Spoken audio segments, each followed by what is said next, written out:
Melissa, Melissa. Yes, there he is. How you legend. doing? The How you legend. feeling? Yes. Dad, I told you Patrick would come on live. I told you. Yo, Pat, man, yo, my father is such a huge fan. I mean, I'm a huge fan. You got for sure. And you know me, like I have Leaders Create Leaders on YouTube. Bro, you're the dopest, coolest. You're the dopest, coolest entrepreneur you're out here with YouTube, man. Your show is the coolest. I just sit up with my dad. We watch some of those mobster interviews, and me and my dad get such an awesome quality time together, bro. And I love that. I love to hear that. Yeah, it's so cool. So how you been? How you doing yourself? How you feeling? You know what, man? I feel great, bro, because I feel I've worked so hard throughout my entire life to understand what a leader really truly is. My father raised me with these principles since I was young. I've been through, the last crisis, and I just feel like, this is such a beautiful opportunity for me to step up and show up even more as a leader for my team, for my community. So it's just for my business, and it's beautiful, man. I feel like I'm now pushing people to really step up to be the leaders that they're called to be. And I feel like, as a millennial, Patrick, I feel our generation is so important that we have leaders, because we grew up with social media. We grew up with this culture of followers, a culture of trying to be liked, and this culture of, comparing ourselves. And it's manipulated us. And I feel like it's happened since we were kids with the media and education system.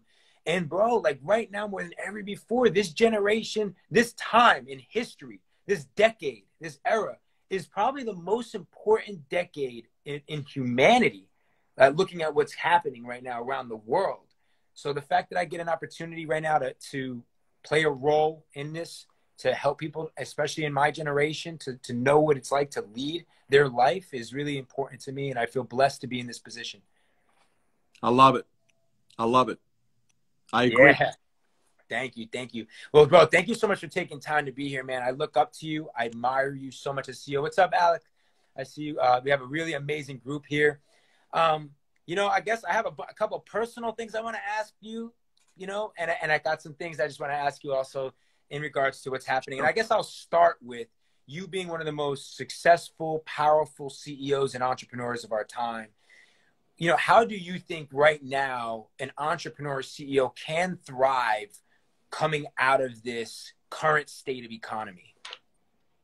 Can thrive coming out of this current state of the economy? Or right now, yeah.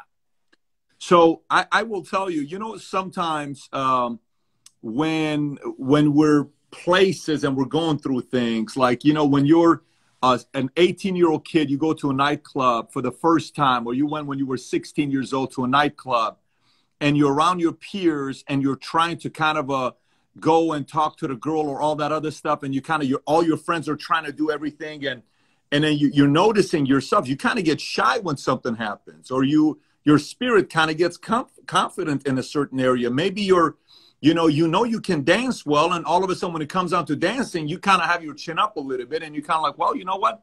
I think I can hang with my peers in this area of partying. Or you go play basketball at a YMCA or at a certain league or in the streets of Venice, whatever it is. And then you go in at first, you're kind of hesitant. And then all of a sudden the game starts. You're like, you know what? I just made a couple shots. I blocked the ball. I stole the ball. I gave this guy an assist. I can play with these guys. And then you all of a sudden are kind of like, maybe I'm underestimating my abilities. Or you go to the military and you go to boot camp and you're noticing, you're like, I'm not going to know how I'm going to respond to these kinds of times. But on the outside, everybody looks kind of tough, and we're kind of like, yeah, this is nothing. I can handle this. I remember one time, I'll tell you the crazy story here. I go to boot camp and it's 4 of us leaving from LA. Yeah. It's myself. It's this guy from MS-13. It's another guy that's a former 18th Street guy, and it's another guy that's a soccer player, short guy, 5'7", 5'8" guy. We go to boot camp. So we fly out from L.A. to Atlanta. We land at Atlanta. They put us in a Greyhound, and from Greyhound, with the Greyhound, we go to South Carolina to go to our base, Fort Jackson, South Carolina. We go to the base. The drill sergeants come out screaming. They're grabbing our, they're throwing it out. Our clothes are all over the place. and they're hollering in our ears. They're hitting our head with their hat that they have, the drill sergeant hat. And then you go in. The drive to the base, everybody's talking hard. Everybody's like, man, I grew up in the streets of LA. This is nothing to me. Do you realize what I am? I represent this. I've seen bullets. I've seen gunshots. I've seen all this stuff. Then boot camp starts. Then first week goes by. Then second week goes by. Then there's a quiet kid on the corner no one's even paying any attention to. White guy, skinny, maybe 130 pounds on a good day, one. But he looks like a weak guy. He looks like a timid guy. The next thing you know, fast forward, the tough guy with all the tattoos, he couldn't handle it. And he choked. And he rang the bell. And he says, I got to go home. I can't take this. I got to go back to my family. 5 weeks later, he threw in the towel and went home. The guy that everybody thought was the toughest guy in the unit quit. The guy everybody underestimated today is the senator of Ohio, Frank De La Rose. Wow. We keep in contact together. He's a senator. And we were in the same base together.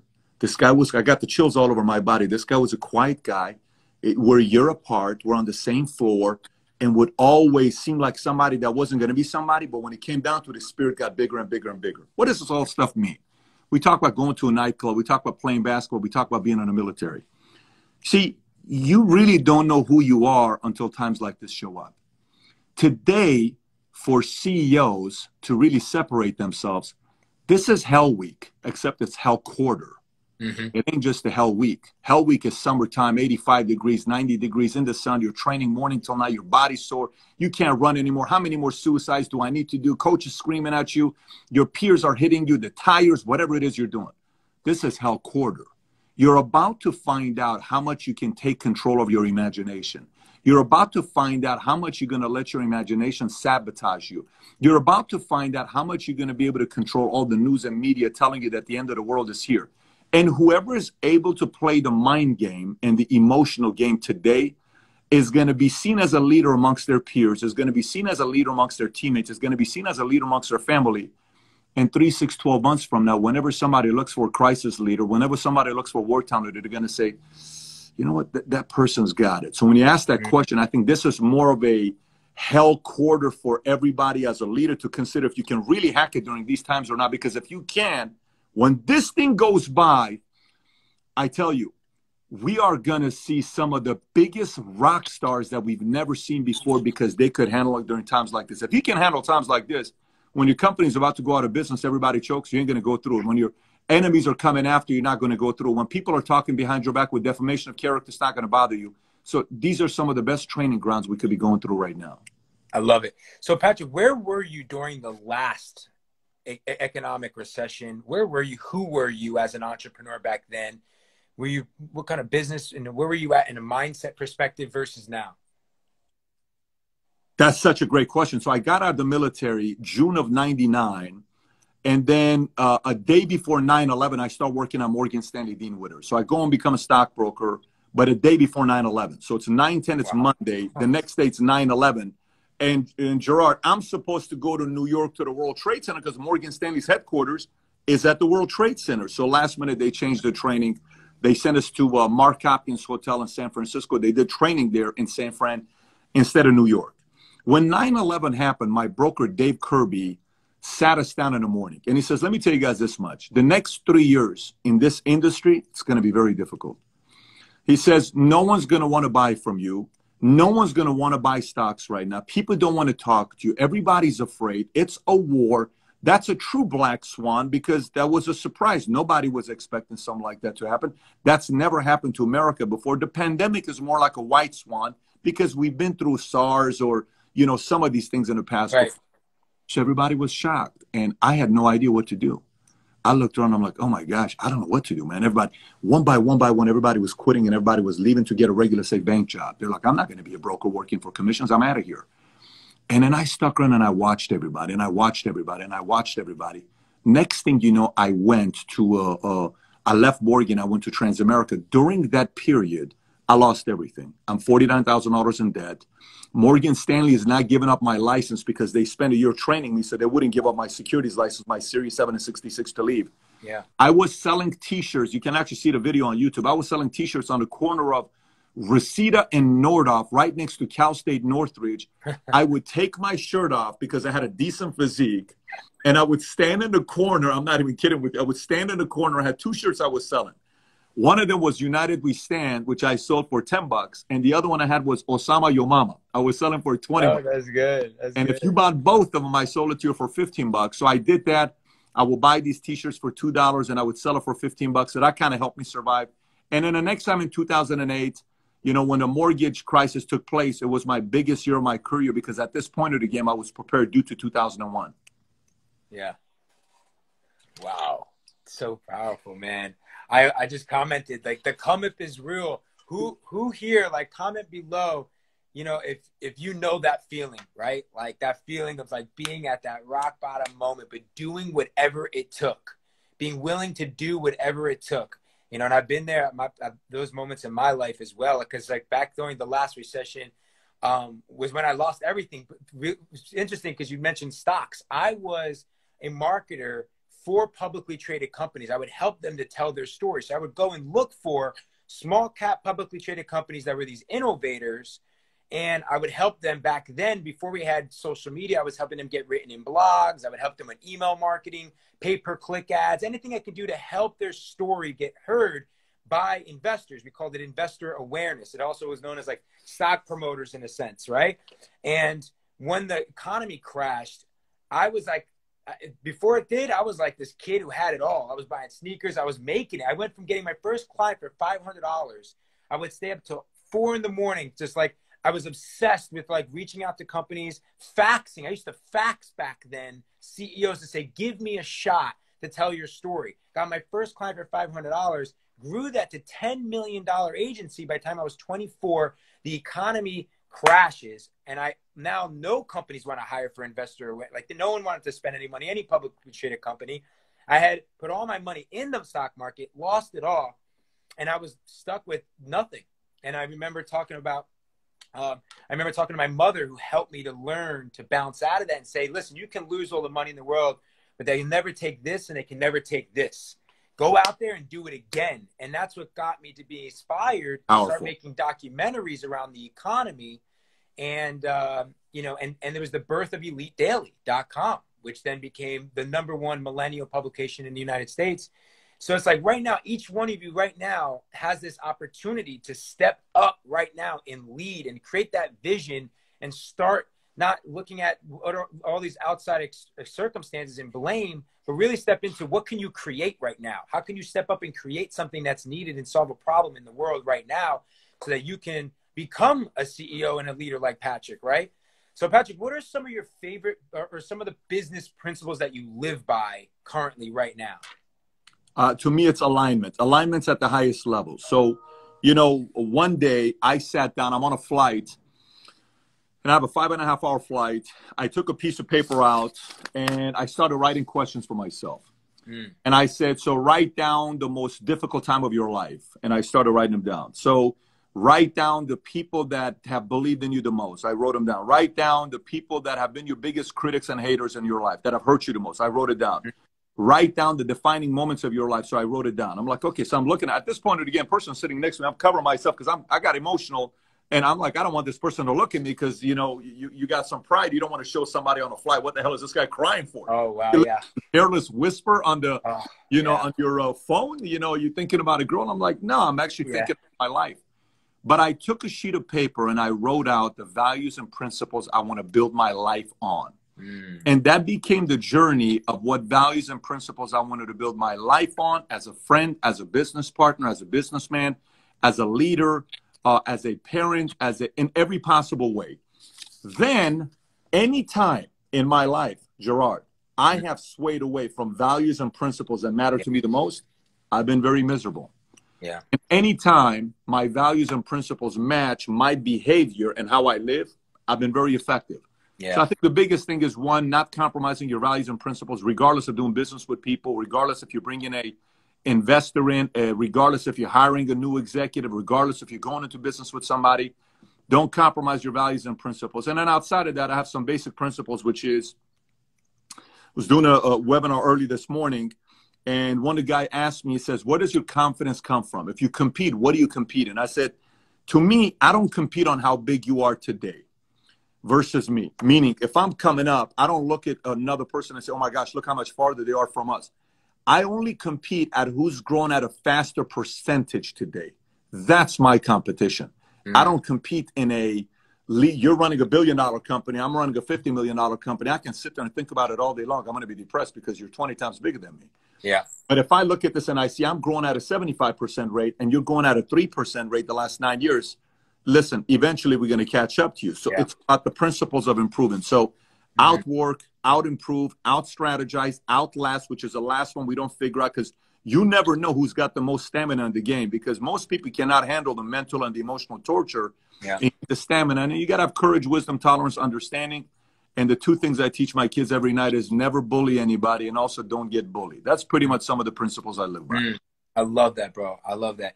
I love how, guys, listen, you know, this is sound, true, like true. If someone who's a trusted advisor, someone you can really trust, and like, you know, this is sound advice, guys. Like getting clear on your values, getting clear on your principles that you live by. And sometimes it hurts, but what a great time than right now.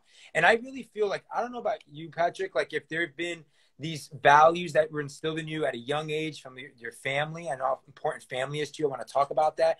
I have some real core principles that my father gave me at a very young age, but I definitely have over time. I've changed. I've evolved. And you know, I just recently reevaluated my core values and my team and like really started to think about like, how am I defining those values and how am I making sure that not only am I living by those values myself, but that my team in the business that I'm creating, they clearly know these values and they know what I mean by these values. Because I may say my value is, you know, transparency, but that may mean something different to me than it may mean to them.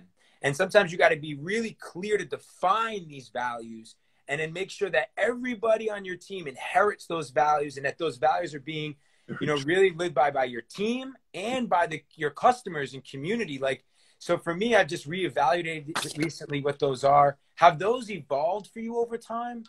Oh yeah, no doubt about it. Absolutely. You know, when I was single, and I made a decision I'm not going to get married. I enjoy my own company. I enjoy going to movies by myself, and I sit there and I can have my own fun. I can go and travel, and I'll have a blast because I know how to entertain myself very well. But I was convinced I'm not going to get married. Why? My parents, their marriage didn't work out. I'm just kind of like, look, to have the kids, to have the responsibilities, to have this, all this other stuff, I'm good. I have girlfriends. I'm having my fun. I'm not going to go play ball and get married.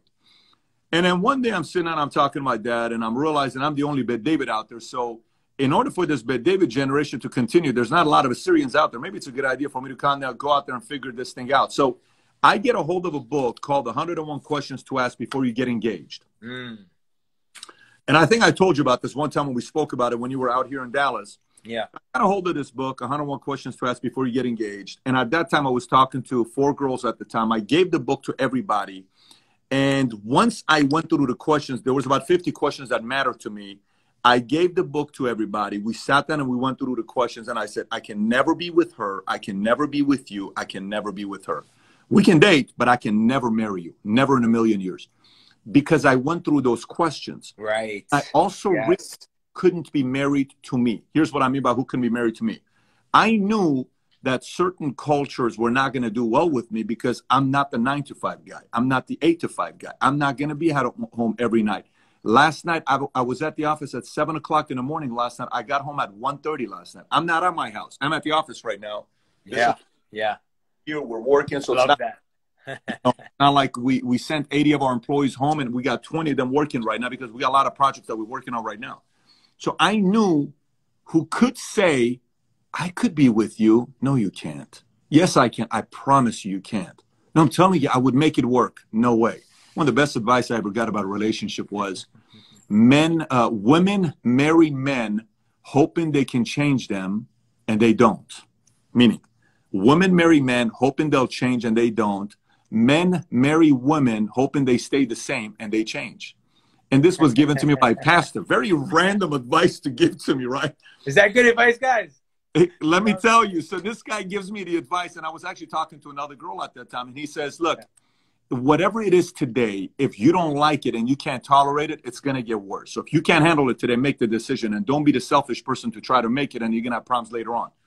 So then you get married, then you run a business, then you start realizing what works, what doesn't work. You watch everyone's behavior, and your values, principles, and philosophy start evolving in many different ways. You start realizing that in business, you know, you matter. If you want the spotlight, you matter. But as much as you matter, you don't matter.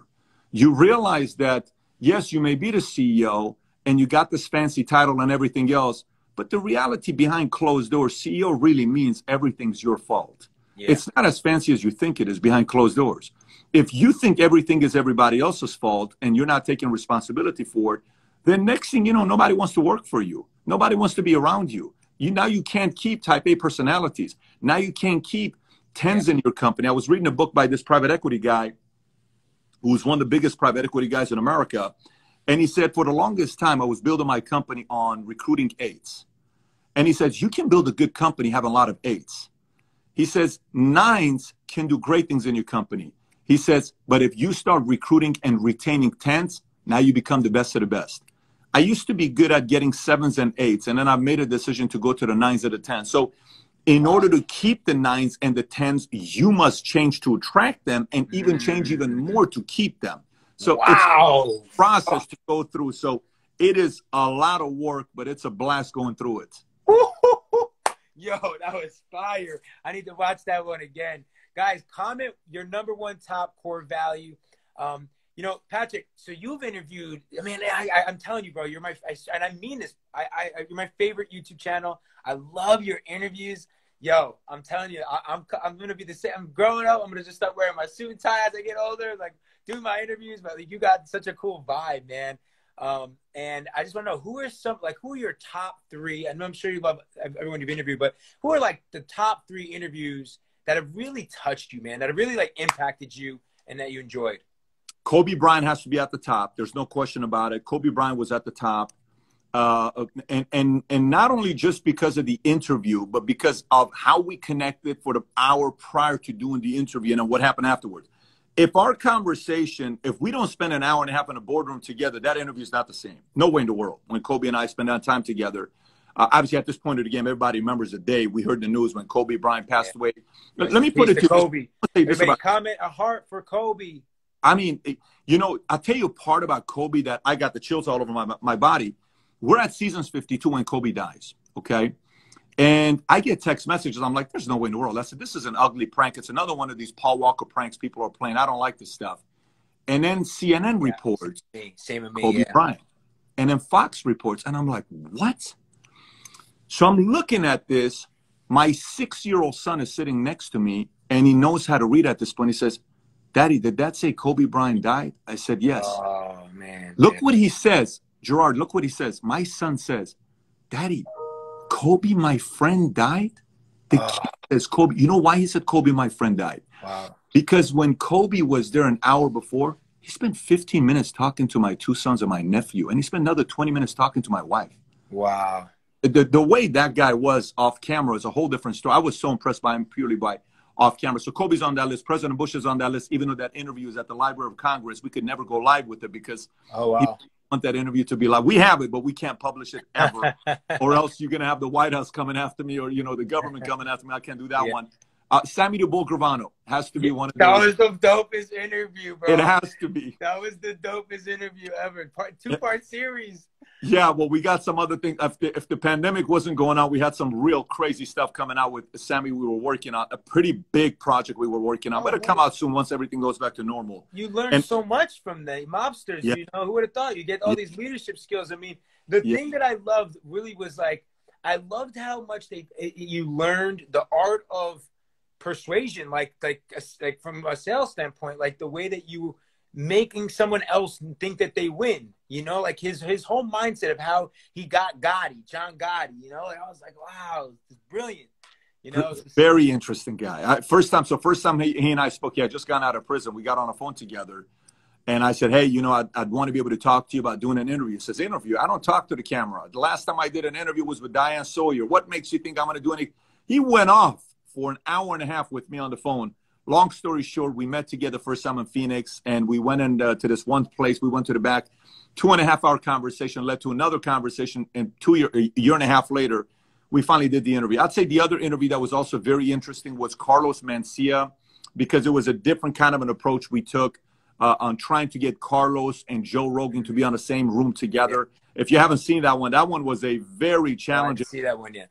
Yeah, it's a very and then Ray Dalio. So I would say those would be my favorite interviews. Who's one person you want to interview this year?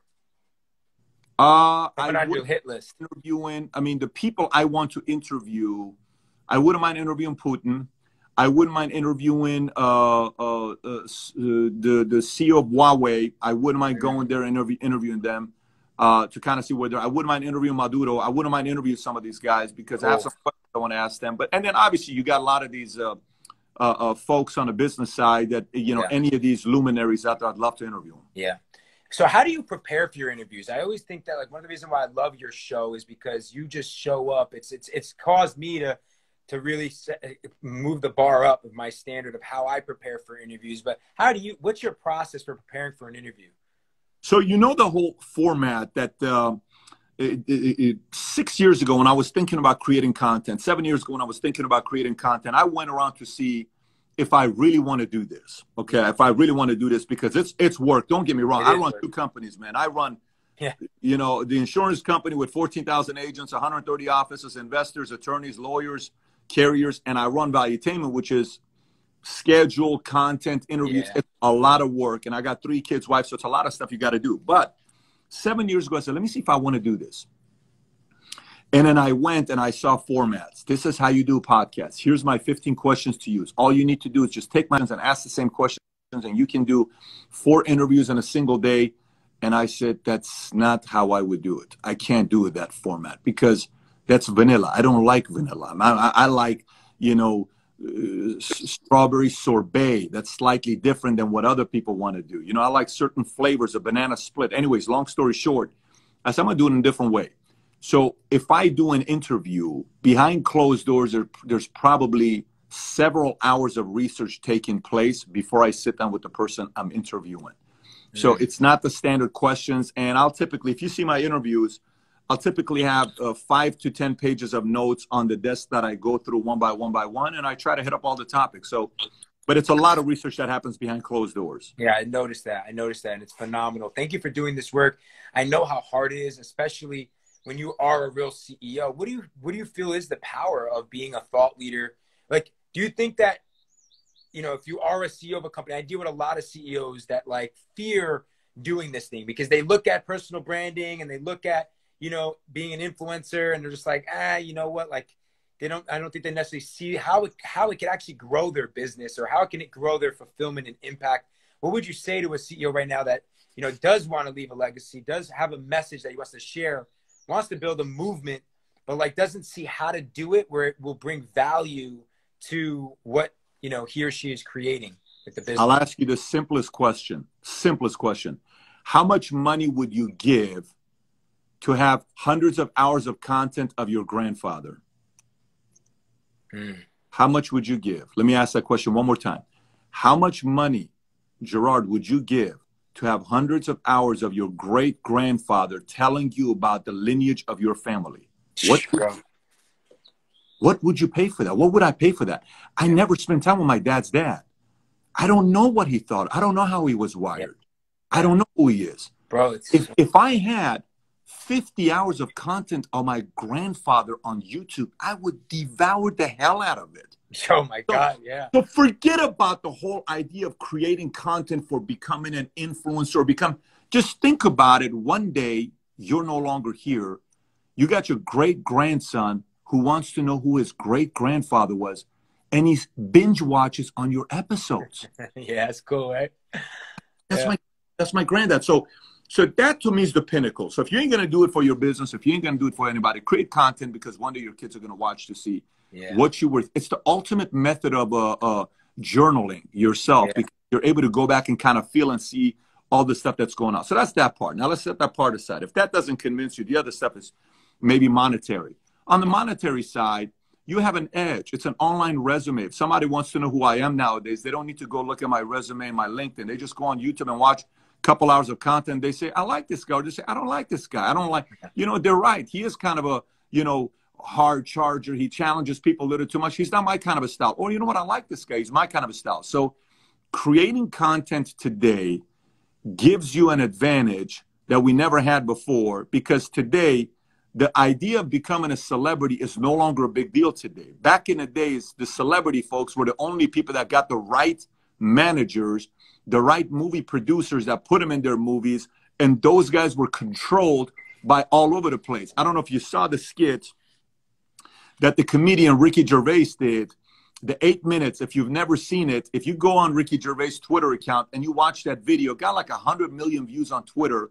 It's an 8-minute skit. Wow. And he got up there and he called everybody in Hollywood out. Why? He says, because guess what? Nobody needs Hollywood power people anymore. Yeah. You can go to Netflix now. You can go to Hulu now. You can go to so many different people to get hired today, which means social media became the great equalizer only if you take advantage of it. Yeah. So you have a presence, you have a platform, you have a way of making announcements. All you need to do is say, I'm going live. Here's what I'm going to talk about at current times. And people can go out there and watch you and judge you in any way they want to do. And then it's either going to work in your favor or it's not going to work in your favor. But if you don't create content today, you're being left behind. Yeah, I love that, bro. And I actually have thought about that, right? Like one day my great grandkids being able to see this. And I've actually thought about it to the sense where my mom is actually like someone who I want my kids and great grandkids to like see too one day. So I interviewed my mom. I've interviewed my grandfather who just passed away at 100 years old a year ago. And my family was like, what is he doing with a camera? I have videos interviewing my grandfather about philosophy at 100 years old. And now I'm like, I feel so grateful that I was able to do that with my grandfather. And I put it out to the YouTube community for everybody to learn from my grandfather. So, yeah, what an opportunity we really have. Talking about our ancestry, a couple questions. You know, one, how would you like people to get better educated on the contributions and beauty of the Iranian culture here in America? And what are those values that maybe you have gained from your grandparents, your parents coming here from Iran? I mean, listen, man, every day I wake up, I feel like I'm the luckiest man alive to be in America. I mean, there's no question about it. I still cannot believe we're in America right now, because this is what we watched in movies. When I landed at John F. Kennedy Airport for the first time after leaving the refugee camp, I was looking for Sylvester Stallone. I said, where is Rocky? You know, where is Rocky? Where's Rocky at? You know, we just got off the Lufthansa flight. I want to see Rocky. You know, I was looking for, where is Pacino? Where is this guy? I want to see Scarface. You know, I want to see Patrick Swayze. Because yeah, we got to get you to interview Pacino or De Niro. He would be very, we were about to do something with the hitman, and then the executive producer said, no, he's connected to Real Mob. I'm like, I'm the last person to be connected to Real Mob, but they didn't like the fact that I had interviewed real mobsters. So last minute they canceled the interview. But that was a whole different story. But the point being, when I came here, you know, you mean to tell me in America I can have the freedom of speech, the freedom of press, to go out there and make as much money as I want to make and have the kind of life I want to live? This is a great place to be. But the part I will also tell you about Iran, and if you notice this painting behind me, is what I look at every day I come in. You see Lincoln, yeah. You see Einstein, you see JFK, you see Tupac, you see myself, you see Senna. Yeah. That's the Shah of Iran. He's right in the middle. Milton Friedman, Martin Luther King, and there's an empty chair. And then here in my office, you see Joker, the Hulk, and Batman. And at the front, we have the Optimus Prime, the big 9-foot-tall Optimus Prime. I have 4 communities that I have a lot of gratitude for. One is Iran, because I was born in Iran. Then it's a Syrian community, because my dad's a Syrian. Then it's Armenian, because my mom's Armenian. Then it's U.S., because I lived here for the majority of my life. Every one of them have shaped a certain aspect of my life and my character, and they all matter to me a lot. So for me to sit there and say they don't. So combining them to get us like a good stew your grandma makes to eat that tastes so good, those 4 different nations and communities have made me PBD, and I'm grateful for all of them. Yeah, I love that, Patrick. Thank you. And, you know, I learned a lot too. Like, I think that's what's beautiful about America, right? Like, it really gave us all this opportunity. And my grandparents immigrated here from Italy and my mom from Colombia. So I'm so grateful that I have those roots and that lineage. And now I have the opportunity, like you, to change and just evolve a legacy for my family, and just create real wealth and prosperity and knowledge and wisdom that I can pass down, and just change the trajectory of our life. So I love that. So Patrick, I mean, I know you have a lot of leaders that you look up to. They're all on your wall, but who are the few that you really feel are the ones that you feel are some of the greatest leaders in history that you really look at and admire? I mean, it's generationally. You would have to put Alexander there for what he did. You have to put Napoleon for his unorthodox method of getting things done. Marcus Aurelius is probably going to be at the top for me on how he led Rome. Here's a guy that's the emperor of Rome who would have a slave sit right behind him the entire time, whisper to him, "You're not as important as you think you are." I mean, are you kidding me? Yeah. What emperor has a slave telling him, "You're not as important as you think you are"? That's the only job the slave had at that time, and that's not a normal thing to do. So Marcus Aurelius, by the way, it's a great guy. If you go watch a video on YouTube, I don't know who put it together. It's a great video. It's titled Marcus Aurelius Pandemic. They went through it, and it talks about how Marcus Aurelius, the emperor of Rome, handled the pandemic. Wow. Very insightful video if you haven't watched it. Outside of that, I would put Shaw on the list. I would definitely put Shaw on the list. I'd put Washington on the list. I'd put Patton on the list. I'd put Lincoln on the list, Reagan on the list, JFK on the list, MLK on the list. Yeah. I put a lot of those guys on the list. Yeah, I love that. One of the things I'm doing right now, Patrick, because I'm building out, I've had leaders create leaders for the past 4 years, interviewing some of the greatest modern day entrepreneurs and leaders in history. And now I'm actually building out that community, and I'm building out, how do I really truly want to build a community of leaders and guide them into becoming the greatest leader that they can possibly be and reach their full potential. So what I'm doing is I'm going back in time. One of the things that my grandfather said to me when he passed away at 100 years old was that the philosophy has already been written, that you don't necessarily need to read any new books. It's go back to what has already been written by some of the greats and understand that philosophy and then bring it into this new world. So that's just something that I'm really doing. And I'm sure you probably have really dissected so many of these leaders, but that's something that I'm going through right now. Have you read Meditations? Have you read the book Meditations? No. Oh my gosh. Put it on your list. Okay. I mean, and by the way, you'll finish that book in 45 minutes. Meditations is the only writing they have till today from Marcus Aurelius. It's a must read. Meditation. Right. Everybody here watching this, Meditations is for everybody. Got it. Incredible. It's everything he learned from every experience in his life. What he learned from his grandma, his mom, his dad, failure, losses, kids, parenting, love, sex, leadership, money, finance, health, everything in a 45-minute read. I love that. Comment a leader, guys, that you look up to, like the number one leader that you look up to in history right now. So I'm just curious, Pat, I don't know if you noticed, I don't know how long you've maybe followed or known about me, but so I've always grown up very spiritual, but over the past few years, when I was really diving into what my purpose is, because I didn't expect to sell my company. So when I did, I was like, what's Gerard Adams? What's my identity? And it kind of led me to finding truly my purpose and doing now Leaders Create Leaders and building that. So, I started learning about the practice of meditation and spirituality. Do you practice, or what do you practice meditation yourself?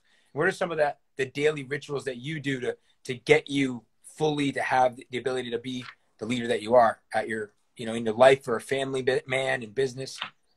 Somebody asked if I speak Farsi. من فارسی خیلی حرف میزنم. ارمنی هم حرف میزنم. آسوری هم حرف میزنم. یکم آلمانی هم حرف میزنم. Anyways, to answer the question for you, I'm a big prayer guy. Prayer guy. I grew up 25 years of my life of being the biggest atheist you could meet, because living in Iran, I would always be kicked out of Bible study and Bible school because I'm like, you want me to believe in a God and we just got bombed 167 times? I don't believe in it. But I joined the army.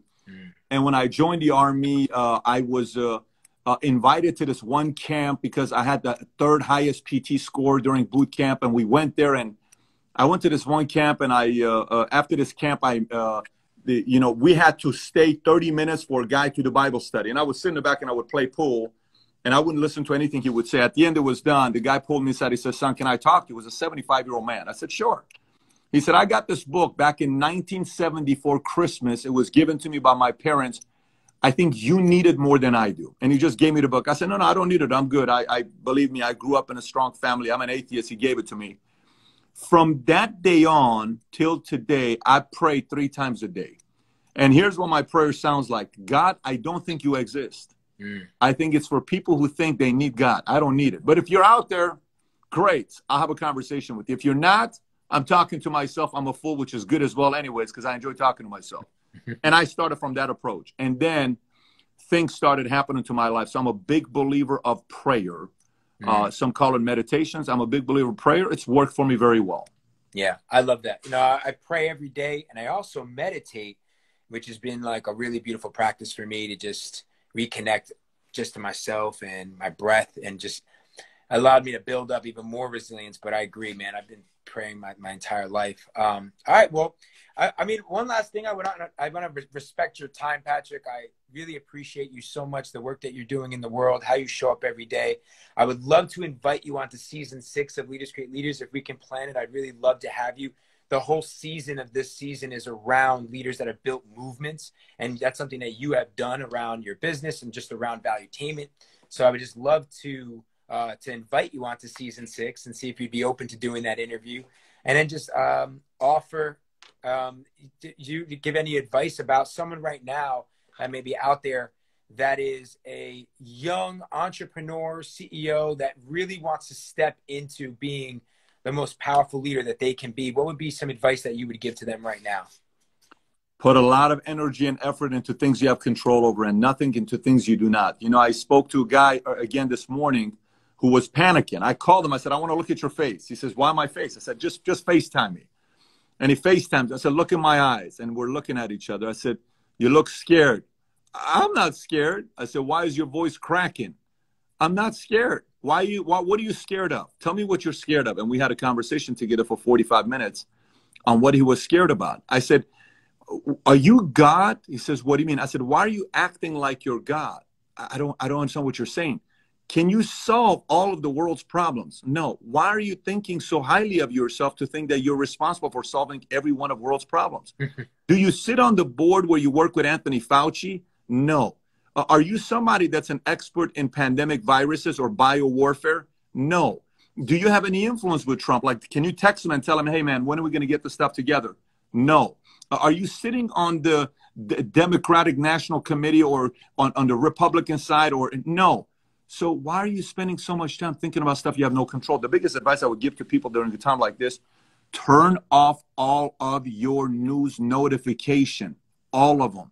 CNN, Fox, every single one of them. However, 7 o'clock in the morning, at noon, and at 7 o'clock, put a reminder in your phone for you to check the news, not the other way around. Your schedule is busy. I don't want the news to send me every single second something new happens. I'm getting a notification. How the hell am I going to get anything done? I'm not doing that. I will check the news at 7 a.m. I'll check the news at noon, and I'll check the news at 7 p.m. Yeah. Anytime else, CNN, Fox, Bloomberg, keep it to yourself. I don't need to know about it right now. I got to build my business. So for some people that are so caught up in all the bad news that's being told all over the world, turn it off, put the energy into things you have control over, how you can figure out a way to recreate yourself. Because the biggest part today, this is the biggest counsel I'll give to wrap up with, is the following. You ever seen the movie Count of Monte Cristo? You ever seen the movie Count of Monte Cristo? No. Oh my gosh, buddy, it is all you. It's seriously all you. It's pretty much a form of your story. You got to go watch Count of Monte Cristo. Okay, wow, is it good? So here's what happens with the story. So this guy is with a woman who he loves, and she loves him. They are crazy about each other. A man shows up in the picture, manipulates the entire situation because he wants to take her away from her love. Yeah. He ends up succeeding. He takes his girl away from him and creates a story and gets him arrested. He goes to jail. He's in jail. He's pretty much given up in life. One of his cellmates is a guy that's read all the books on philosophy and finance and law. During the time while he's in prison, he decides to learn law. He decides to study economy. He decides to study philosophy. Years later, he comes out of prison. When he comes out of prison, he implements all of that. Becomes the richest man in the community The name Count of Monte Cristo, changes his name, puts the biggest party together, invites his ex and her new husband to his house party. He lands in a helicopter and he sees her walking through. He comes close to her and he says, "How you doing?" And she looks at him like, wait a minute, I recognize those eyes. Those eyes are of a man I was crazy about at one point. Wow, who is this guy? You seem so familiar. And he eventually ends up getting his girl back and revenge at that guy. What is the moral of the story? Sometimes we have to disappear and come out stronger. This is the time to disappear. And when everything settles down, we shock the hell out of the world because we've recreated ourselves.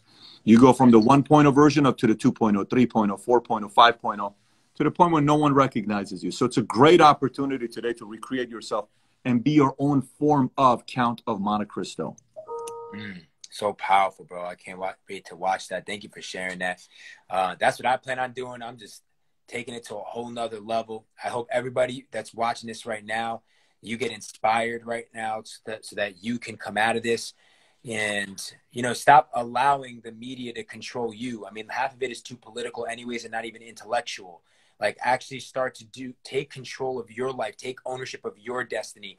If you go and be intentional, right? Go and watch Valuetainment. I mean, the amount of wisdom that Patrick is untangled from some of the greatest minds, you know, in history of these generations. Like, you have the ability to go and watch those. You know, I've done an unbelievable job at also creating all these interviews. Like, it's all there for you. Do that research, read the books that, you know, Patrick just talked about. Take ownership of your life, come out of this even stronger, and do it for yourself. You know, I think Frank Sinatra, I love his line, you know, the best success is the best revenge.